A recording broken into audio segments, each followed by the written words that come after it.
Hi everyone, welcome back to our YouTube channel. This is me Kate again and I'm back with another tutorial. And in this video, I'm going to show you how to play YouTube videos in background. So without any further ado, let's get into the video. Here, I'm demonstrating it on my Android device. Now on your Android device, open Google Chrome. And in here, go to the three dot icon from the top right corner of your screen. Once you tap on there, now go to settings. After that, scroll down and then tap on notification. Here, make sure that your Chrome notification is turned on. If you have turned it off, simply turn that on and again head back to Chrome, and in here search for www.youtube.com.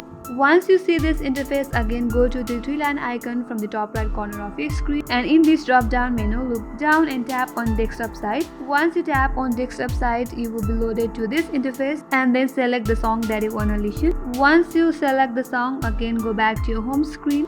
And now scroll your control center. In here you will be able to see your YouTube song that you have selected recently. If you want to play that, simply tap on play button that you will see at this screen. Once you tap on there, your song will be played. So this is how you can play YouTube videos in background. I hope this video helped you. If you are new to our channel, do subscribe, like and hit the notification bell icon, and stay tuned for more upcoming tutorials. Thank you for watching till the end. I will see you next time.